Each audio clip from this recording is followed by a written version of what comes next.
नमस्कार, आप देख रहे हैं 4PM न्यूज नेटवर्क और मैं हूं आपके साथ आकांक्षा यादव। दोस्तों, चुनाव आयोग जो हमारे देश में निष्पक्ष चुनाव कराने की जिम्मेदारी निभाने के लिए जाना जाता है, आज बहुत ही गंभीर और पहले कभी न देखे गए खतरे में है। मुख्य चुनाव आयुक्त ज्ञानेश कुमार पर लगे गंभीर आरोपों और उनके खिलाफ विपक्षी दलों द्वारा महाभियोग चलाने की तैयारी ने देश की चुनावी प्रक्रिया की विश्वसनीयता पर एक बड़ा सवाल खड़ा कर दिया है। जहां ये सियासी बवंडर सिर्फ दिल्ली के गलियारों तक सीमित नहीं है, बल्कि बिहार में कथित वोट चोरी और एसआईआर प्रक्रिया से उपजा है। लेकिन अब ये समस्या इतनी बड़ी हो गई है कि अब पश्चिम बंगाल में भी चुनाव ड्यूटी करने वाले छोटे कर्मचारियों की जान जा रही है। पश्चिम बंगाल की मुख्यमंत्री ममता बनर्जी द्वारा मुख्य चुनाव आयुक्त ज्ञानेश कुमार को लिखा गया लंबा चौड़ा पत्र इस पूरे झगड़े का अभी तक का सबसे बड़ा धमाका है। उन्होंने अपने पत्र में राज्य में चल रही स्पेशल इंटेंसिव रिवीजन यानी कि एसआईआर प्रक्रिया को तुरंत रोकने की मांग करते हुए इसे अव्यवस्थित, दबाव डालने वाली और खतरनाक बताया है। ममता बनर्जी का साफ आरोप है कि बिना किसी बुनियादी तैयारी, सही प्लानिंग और साफ कम्युनिकेशन के इस प्रक्रिया को जिस तरीके से अधिकारियों और नागरिकों पर थोपा जा रहा है, उसने पहले दिन से ही सिस्टम को पंगु बना दिया है। बता दें, ये मामला केवल कागजी गलती या फिर लापरवाही का नहीं है, बल्कि बंगाल के तीखे राजनीतिक खेल और वहां मरते लोगों की असली पीड़ा से जुड़ा हुआ है।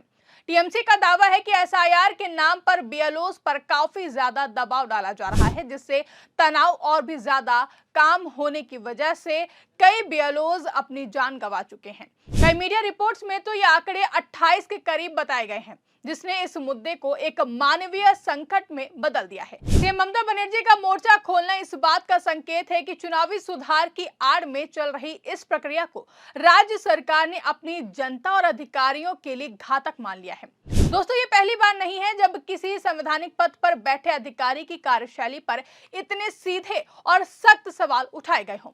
लेकिन जिस तरह से इस प्रशासनिक प्रक्रिया को राजनीतिक आरोपों से जोड़ा गया है, उसने स्थिति को खतरनाक बना दिया है। और ये सारा फसाद असल में बिहार के सियासी खेल से शुरू हुआ है, जहां हाल ही में हुए चुनावों में इंडिया गठबंधन की ओर से वोट चोरी का हवाला देते हुए सीधे तौर पर चुनाव आयोग और ज्ञानेश कुमार की कार्यशैली पर गंभीर सवाल उठाए हैं। जहां जिस तरीके से तमाम रैलियों और सभाओं में इंडिया गठबंधन के पक्ष में जनता की भारी भीड़ दिखाई दी थी और जो रिजल्ट सामने आए उसने सभी को चौंका दिया। इसके बाद कांग्रेस सांसद राहुल गांधी ने बिहार में बड़े पैमाने पर वोट चोरी और लाखों मतदाताओं के नाम वोटर लिस्ट से गायब होने का आरोप लगाया था। यह आरोप सीधे तौर पर एसआईआर प्रक्रिया से जुड़ा था। चुनाव आयोग के मुताबिक एसआईआर, जिसका मकसद वोटर लिस्ट को सही बनाना है, वो विपक्ष के निशाने पर आ गया है।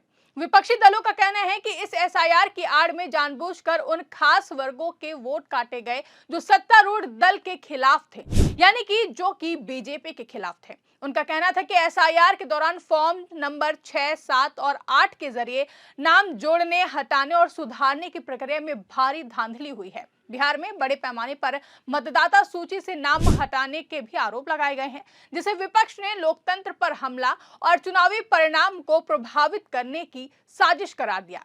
इन आरोपों को ज्ञानेश कुमार ने एक प्रेस कॉन्फ्रेंस में पूरी तरह खारिज करते हुए राहुल गांधी को शपथ पत्र पर माफी मांगने तक की चुनौती दी थी, जिससे टकराव और भी ज्यादा बढ़ गया। और बिहार की राजनीतिक तपिश ने ही ज्ञानेश कुमार को इंडिया गठबंधन के महाभियोग अभियान के निशाने पर लाकर खड़ा कर दिया है। ऐसे में अब सीएम ममता बनर्जी का एसआईआर के खिलाफ मुख्य चुनाव आयुक्त ज्ञानेश कुमार को लिखा पत्र बिहार की पृष्ठभूमि में कांग्रेस के उस निर्णायक राजनीतिक वार का हिस्सा है, जिसकी तैयारी पिछले कुछ समय से चल रही है। कांग्रेस और इंडिया गठबंधन के प्रमुख घटक दलों ने ज्ञानेश कुमार के खिलाफ संसद में महाभियोग प्रस्ताव लाने पर विचार करना शुरू कर दिया है।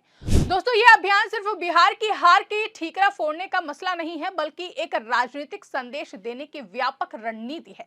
विपक्षी दलों का मानना है कि चुनाव आयोग ने अपनी निष्पक्षता खो दी है और ज्ञानेश कुमार सत्तारूढ़ दल के इशारे पर काम कर रहे हैं। महाभियोग का प्रस्ताव लाकर विपक्ष पूरे देश को बताना चाहता है कि लोकतंत्र खतरे में है और संवैधानिक संस्थाएं दबाव में काम कर रही हैं। ये कदम इंडिया गठबंधन की एकजुटता को भी दिखाता है, जब एसआईआर के मुद्दे पर कांग्रेस के साथ कई दल विपक्षी खेमे के साथ खड़े दिखाई दे रहे हैं। जहां चुनाव आयोग के खिलाफ महाभियोग चलाने की तैयारी, जो कि भारतीय चुनावी इतिहास में एक ऐसी अनोखी और चौंकाने वाली घटना हुई है, जिसने चुनाव आयोग के सम्मान और विश्वसनीयता को बहुत ही गहरा झटका दिया है। बिहार में एसआईआर प्रक्रिया पर लगे वोट चोरी के आरोपों के बाद अब पश्चिम बंगाल में इसी प्रक्रिया ने एक मानवीय त्रासदी का रूप ले लिया है। ममता बनर्जी और टीएमसी ने इलेक्शन कमीशन ऑफ इंडिया के प्रमुख यानी कि ज्ञानेश कुमार को लिखे पत्र में साफ रूप से कहा है कि इस प्रक्रिया ने बीएलओज और अन्य कर्मचारियों पर असहनीय तनाव पैदा कर दिया है। बीएलओज जो कि स्थानीय शिक्षक, सरकारी कर्मचारी या फिर आंगनबाड़ी कार्यकर्ता होते हैं, उन पर बिना किसी पहले की तैयारी और प्रशिक्षण के ज्यादा काम का दबाव के साथ एसआईआर का काम थोपा गया है। आरोप है कि उन्हें अपने रोजमर्रा के काम के अलावा तय समय सीमा में घर घर जाकर सर्वे करने, फॉर्म भरने और डेटा अपलोड करने का भारी दबाव झेलना पड़ा है। टीएमसी का आरोप है कि इसी दबाव के कारण कई अधिकारियों की तबीयत बिगड़ी है और कुछ ने आत्महत्या तक कर ली है, यानी कि काम के बोझ से इन बीएलओज की मौत हुई है। इस तरह एसआईआर प्रक्रिया जो बिहार में राजनीतिक धांधली के आरोपों का केंद्र थी, वो पश्चिम बंगाल में मानवीय अधिकार और जीवन के अधिकार के उल्लंघन के आरोपों का केंद्र बन गई है।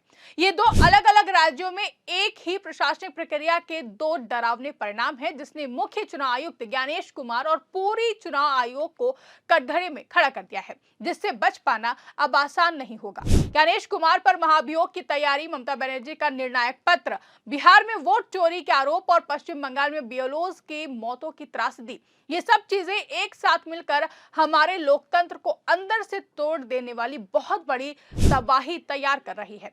चुनाव आयोग इसलिए मजबूत है क्योंकि संविधान ने इसे पूरी आजादी दी है कि कोई सरकार इसे डरा या दबा नहीं सकती है। अनुच्छेद 324 इसे स्वतंत्र और निष्पक्ष चुनाव कराने की शक्ति देता है, लेकिन जब आयोग के प्रमुख पर ही एक सत्तारूढ़ दल के लिए काम करने के आरोप लगते हैं तो इस संवैधानिक आजादी पर गहरा संदेह पैदा होता है। महाभियोग का अभियान ये साबित करता है कि चुनाव आयोग का राजनीतिकरण हो चुका है। ये मुद्दा आने वाले संसद सत्र को पूरी तरह से बाधित कर सकता है और चुनावी सुधारों की मांग को और भी ज्यादा मजबूत करेगा।